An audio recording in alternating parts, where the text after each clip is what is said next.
माँ भारती के इस भूमि पर अवस्थित बहेड़ा की पवित्र आंगन में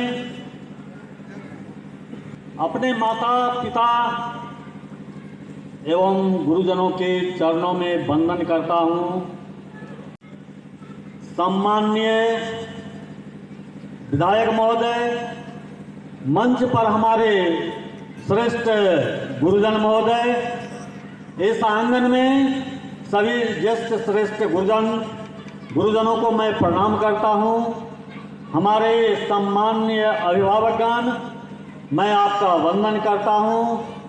मेरे सम्मान में जो एक कार्यक्रम रखा गया है, वास्तव में उस योग्य उस लायक मैं नहीं हूं, और इसका श्रेय यदि किसी को जाता है, पूर्ण रूप से और दिल से मैं कह रहा हूं, उसका सारा श्रेय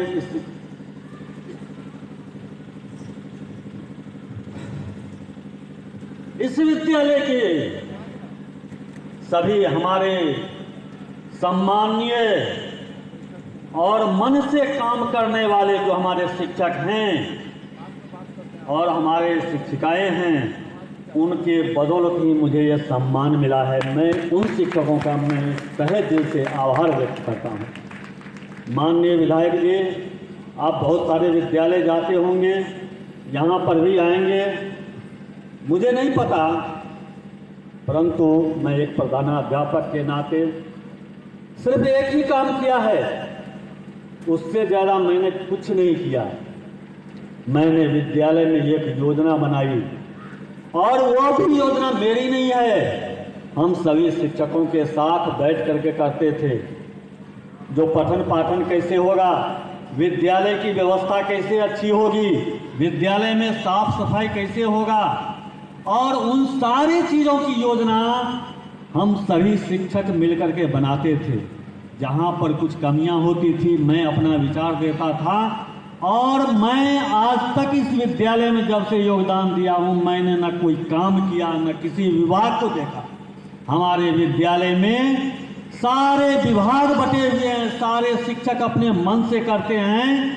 उनको जहाँ कठिनाई होती है, हमसे मार्गदर्शन लेते थे। बस इतना ही मैंने काम किया। इसलिए मैं फिर से, यदि इस सम्मान के कोई हकदार हैं, तो हमारे विद्यालय के श्रेष्ठ प्रतिभाशाली वो सभी शिक्षक और शिक्षिकाएं हैं, जिन्होंने कड़ी मेहनत से दिन को दिन नहीं समझा, रात को रात नहीं समझा। मैं उसको कैसे भूल सकता हूँ? मैं कैसे भूल सकता हूँ उस रविंद्र झा जी को, जिन्होंने बाल बच्चा और परिवार को छोड़ करके 1-1 बजे रात तक ऑनलाइन किया है। ऐसे कर्मयोगी शिक्षक हैं मेरे यहाँ। भविष्य में क्या होगा मैं नहीं जानता हूँ। मैं कैसे छोड़ दूँ उस मनोज कुमार को, मैं कैसे छोड़ दूँ उस राम प्रकाश जी को, जिन्होंने सुबह नहीं समझा, शाम नहीं समझा, न दिन समझा, न रात समझा, और जहाँ से टेलीफोन करके कहा 4 बजे भोर हुआ, तो वह आकर के विद्यालय में काम करना शुरू किया। 6 बजे रात्रि में आकर के काम करना शुरू किया। मैं उन अपने सम्माननीय माननीय मातृशक्ति के रूप में हमारे विद्यालय में अवस्थित जो बहनें हैं, उनके आभार, मैं उसका आभार व्यक्त भी नहीं कर सकता हूँ। करूँ तो किस शब्द में करूँ? जेवा जैसी महिला है, नविता जैसी है, रूनी कुमारी है, ये सारे के सारे, यदि इनको आदेश मिलता था, मेरा एक व्हाट्सएप पर सूचना मिलता था, जो आपको आज आवश्यकता है विद्यालय को 7 बजे आने की, ये लोग सारे घर परिवार को, कार्यों को छोड़ करके विद्यालय में उपस्थित होती थी। यदि विद्यालय का फॉर्म भरा रहा है, कोई उस तरह का कार्य हो रहा है, और इनको आदेश मिलता था, नहीं इतना काम करके जाना है, चाहे वो 5 बजे, तो हमारे कोई भी शिक्षक और शिक्षिका ये नहीं कहती थी सर मेरा बच्चा रो रहा है, हम घर कैसे जाएंगे। कोई नहीं कहा। इस सम्मान के हम हकदार कहाँ हैं? सम्मान के असली हकदार वो है। आपको आश्चर्य होगा, जब मैं इस विद्यालय में योगदान दिया था तो विद्यालय की जो स्थितियाँ थी, परिस्थितियाँ थी, समाज का जो वातावरण था, वो सभी लोग जानते हैं। और हम सभी शिक्षक मिल करके मासिक बैठक करते हुए, पाठ्य टीका का संधारण करते हुए प्रत्येक महीना योजना बनाते थे। और इस योजना में हमने क्या खोया, क्या पाया, क्या नहीं कर पाया, उसकी योजना अगले माह में बनाते थे। और तब जाकर के एक सरकारी विद्यालय आज इस स्थिति में आया है।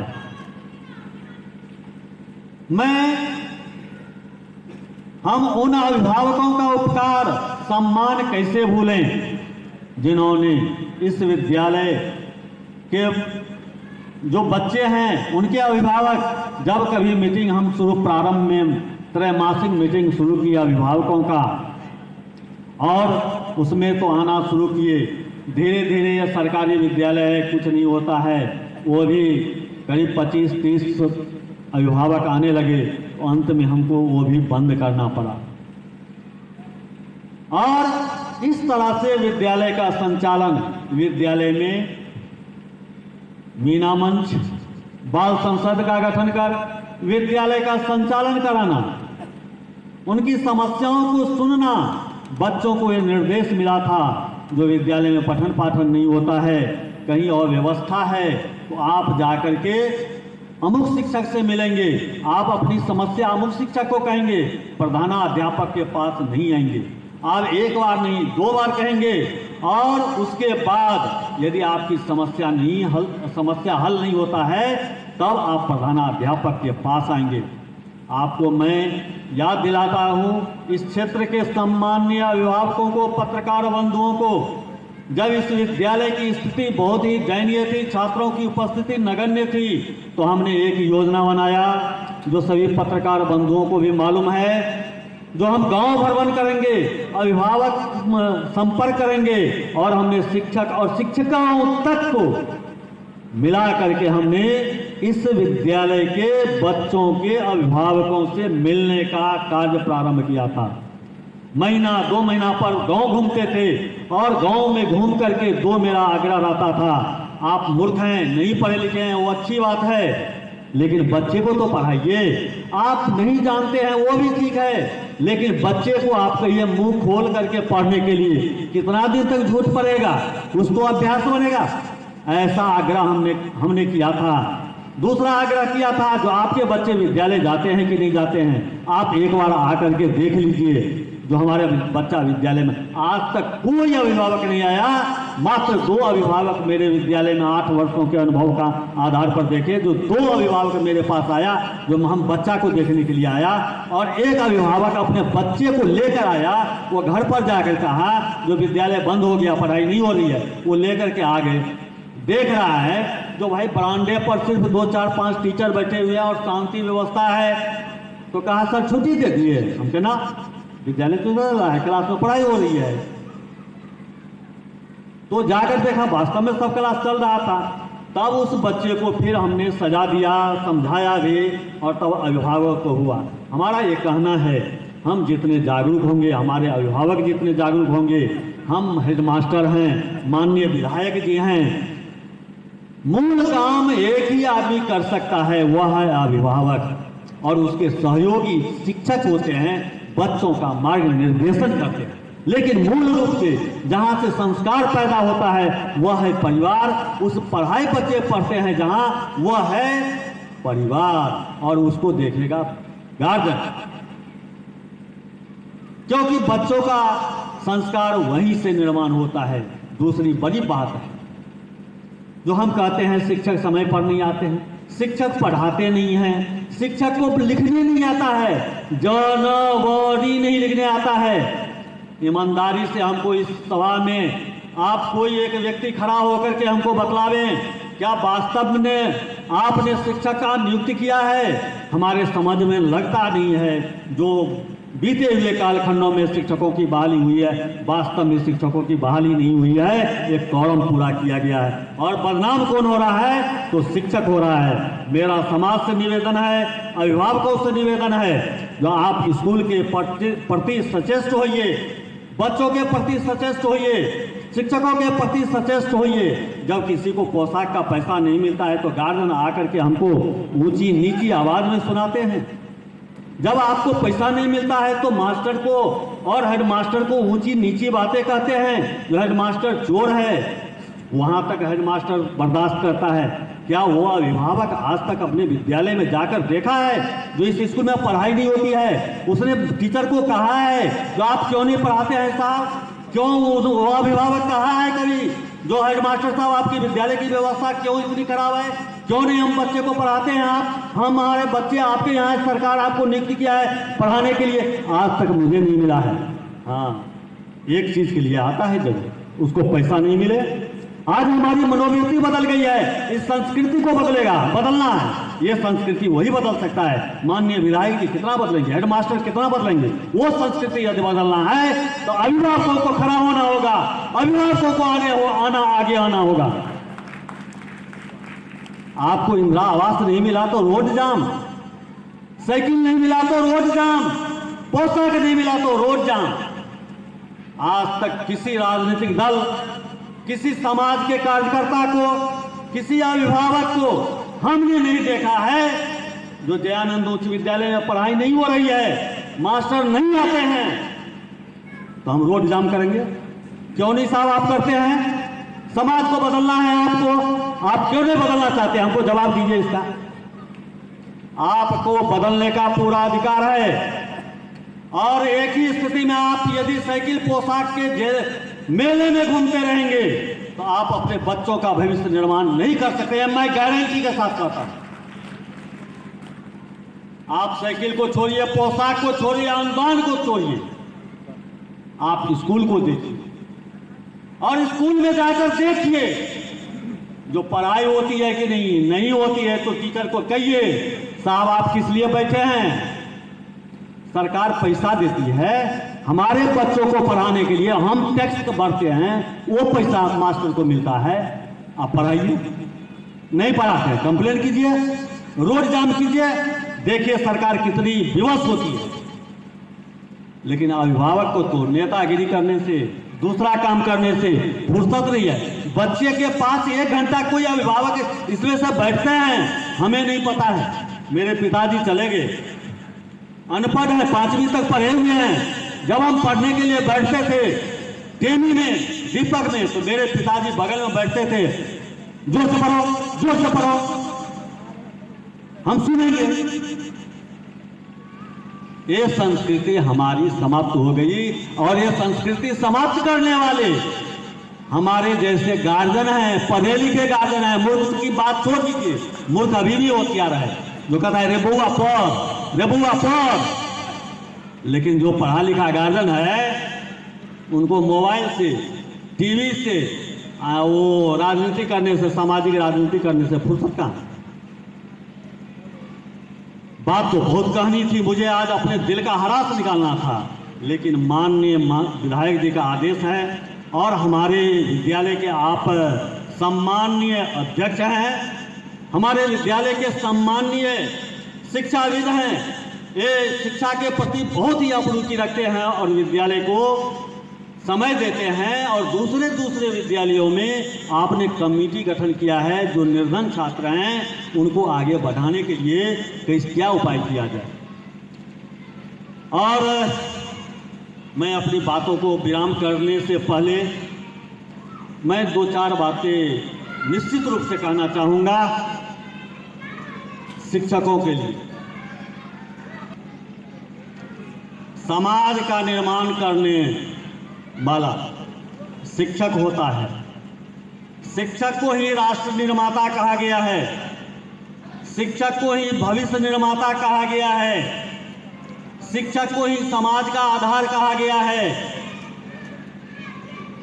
ऐसा महत्वपूर्ण शब्दों से आपको विभूषित किया गया है,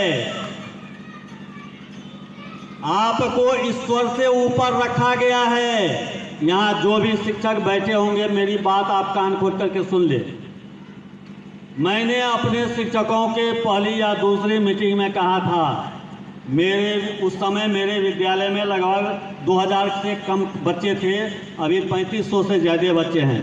मैंने अपने शिक्षक शिक्षिकाओं से के बीच में इस बात को रखा था, जो समाज का व्यक्ति, गरीब से गरीब व्यक्ति भरोसा करके ये देता है, जो बच्चा मास्टर साहब के नज़दीक जाएगा तो पढ़ेगा।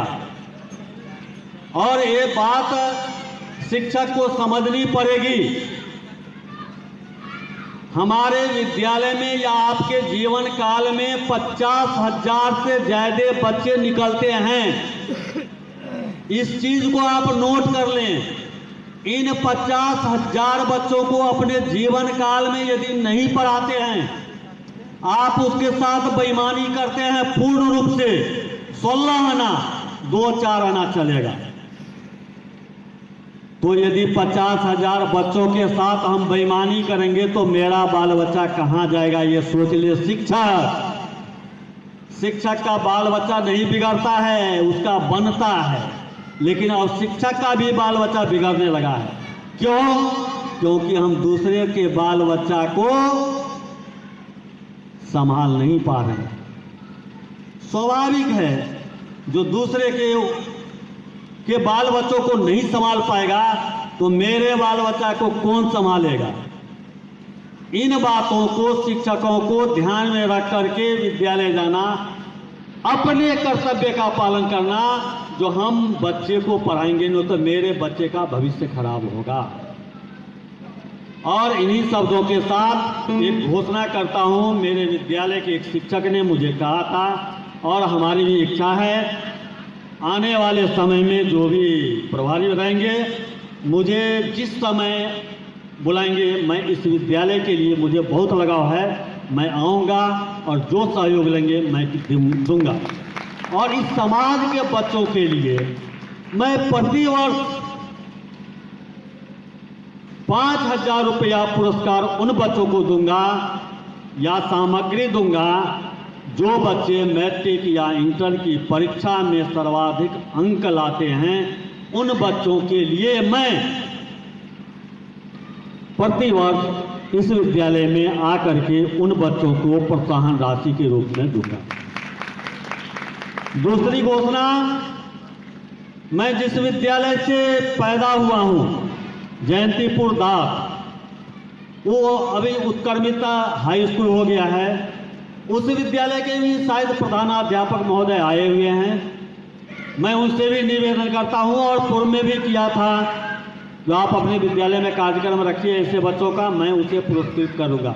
लेकिन संजोग है नहीं हो पाया, मेरा दुर्भाग्य था। मैं उस विद्यालय के लिए भी घोषणा करता हूं,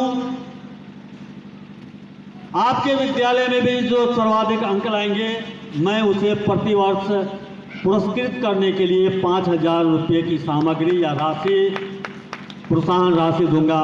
इन्हीं शब्दों के साथ मैं आप सबों का दिल से आभार व्यक्त करते हुए, और मैं इस स्कूल के बच्चों का जिन्होंने मुझे स्नेह दिया, प्यार दिया, जो दिल से प्रेम किया और मुझे अपने पास बैठा करके रखा, और जो हमारे सहयोगी हैं उन्होंने जो सम्मान दिया, आपके उपकार को मैं जीवन भर नहीं भूलूंगा। और मैं समाज के व्यक्तियों से, समाज सर्वश्रेष्ठ होता है, उनका भी उपकार मेरे ऊपर है। आपका ऋण लेकर के जा रहा हूँ, कभी मौका मिलेगा तो हम चुकाने का प्रयास करेंगे। और इस सभा में जितने भी गुरुजन बैठे हुए हैं, उनको भी मैं नमन करते हुए पुनः एक निवेदन करता हूँ, जो आप शिक्षा के प्रति रुचि लेकर के दूसरे के बच्चे के भविष्य को संवारने का कार्य करेंगे, आपका बच्चा का भविष्य स्वतः निर्माण होगा।